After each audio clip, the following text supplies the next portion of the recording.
Welcome back, everyone, to Storytime with NPC Dungeon. Again, as a reminder, next week is when I'm going to start releasing my episodes on Fridays, Saturdays, and Sundays instead of just Fridays. But that's it for announcements. This week, I'm continuing a story that I told a few weeks ago called A New Party Member Approaches. If you haven't listened to it yet, feel free to. I'll do a brief recap before I actually start telling the story, but we're going to go ahead and begin. So, what happened?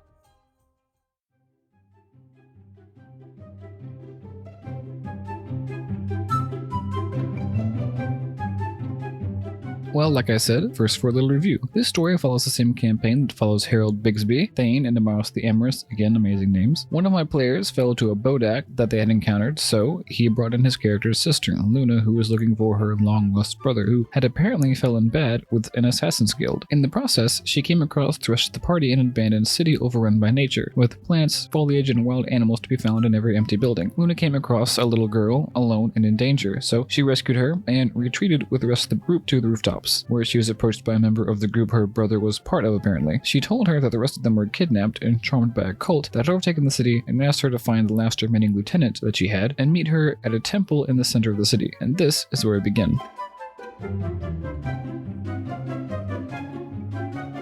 They all ran and jumped from rooftop to rooftop, but Luna was fine. She wasn't even close to tired, but her younger companion complained that she was exhausted. Luna wasn't hearing any of it. "We'll stop when we get there," she said. Amaros wanted to stop as well, but he didn't have to ask. By the looks of it, they'd have to anyway, as he pointed ahead to a pair of giants playing some kind of game of catch with a massive rock in between the buildings. He chuckled as they approached. Thane was silent as usual, and Luna gritted her teeth. But the giants weren't done. "Oh," one said, noticing the party, "we have some guests." After they explained to the giants they had to pass, the giants told them to wait until they finished their game. Amaros was more than willing to wait. He wanted to rest anyway, but as always, Harold had other plans. He strode up to them, holding out a big chunk of gold he found. This one he actually did find. He didn't steal it, in other words, saying that he'd give it to them if they stopped. It was shiny, and the giants weren't all that bright, so they agreed. And what they didn't know was that it had a few of his infamous explosive slingshot pellets attached to it. Upon grabbing the gold, it promptly exploded, made short work of the giant, and caused the other to run away terrified. I'm not quite sure what was up with this guy's rolls today, if he just kept natural 20ing all of his checks to blow up giants, but that's what happens sometimes. Anyway, the rest of the party didn't like it, but there wasn't really anything they could do about it right now, so they just continued forward, further into the territory controlled by the cult, and into the territory controlled by the mercenaries they had brainwashed. Because of all of this, it didn't take long for them to get ambushed by a bunch of mindless rogues. Luna instructed her friend to run away, but she wasn't about to listen, partly because she was just too terrified to. She froze, and in the fight, she became separated from them, and soon was surrounded. But this wasn't the end. A dull red glow surrounded her as she rose up, hovering just off the ground. A thunderous thud hit the rest of the group, throwing their attackers back and leaving her unconscious. Luna ran to her and picked her up with an instinct she could hardly describe. The rest of the group ran along with her, consumed by the same instinct, until their attackers were far behind them. The sun was beginning to set, so, seeing that their attackers were no longer with them, they set up camp and waited in silence. None of them really knew how to address what had just happened, but they knew they couldn't avoid it anymore come morning when they woke up to a screaming and sobbing sound coming from where the little girl was sleeping. She had woken up before the rest and had, to her horror, found claws on her hands and horns on her head. Luna ran to comfort her while Thane and Harold spat questions. Luna turned to them and said, "Leave her alone. Can't you tell she's in pain?" She turned back to the girl. "I know we don't always see eye to eye, but I'm here for you." She nodded. And about this time, Amaros woke up, assessed the situation, and said, "Of course she didn't mean to do that, but even you, Luna, have to admit that we have to know what's going on here." Luna was about to respond when the girl stepped up. "It's fine," she said. "He's right." She told them how her father was a devil, or so her mother had told her, before she died. Honestly, the girl had never believed her mother's story, but now she supposed she couldn't avoid it. And as if on cue, just as she had finished, a voice boomed into the room around them. "And that's exactly why she cannot be allowed to live. You saw her power, she cannot control it, and it will only grow. We will not stop until we find her." The party shouted threats and questions in the voice's wake, but to no avail. You can probably guess who was shouting the threats, and who was shouting the questions. But the girl softly muttered under her breath, "The three." "The what?" asked Amaros. She explained there was a group that had formed around some prophecy of which she had apparently been a part, and they'd been hunting her for years. "And now I've dragged all of you into this as well," she said. "No," said Luna, "we got ourselves here, and we're not leaving you." Amaros stepped forward. "That's right," he said. "We're here to help, right guys?" He turned back to Thane and Harold. "Yeah, sure, whatever," the pair mumbled. Thane plopped himself back down, squatting on the rooftop to sharpen the sword he carried with him. "Now," said Amaros, "the way I see it, this the three group, the cult that Thane and Harold and I were sent after, and the cult that took your brother's people," he said, pointing at Luna, "are all starting to sound pretty similar." "I sure hope not," said Harold. But Luna looked up. "Well, we are going to one of their strongholds, aren't we?" Thane looked up from his work, finally saying something and breaking his usual silence. "If they are the same, there's only one way to find find out. Agreed, said Luna, the sheer hatred palpable in her voice. Let's go teach them a lesson. Thank you, the girls said as they packed their bags and continued on. And that's what I'm going to end this week's story. I know it wasn't that much, but I'll come right back to it after next week's story so our friends can finally reach the camp. As I said in my Damn Advice episode this week, next week's episode, in addition to being the first that I release over the course of 2 or 3 days rather than just one, will also be very special. I'm going to zoom in on the very, very kind of hyper-specific topic of prison breaks. I'll be talking about how to do them, how I do them, and what to avoid. I'll even be telling a prison break story as well. As always, thanks for listening. I hope you enjoyed the story, and until next time, let's learn something.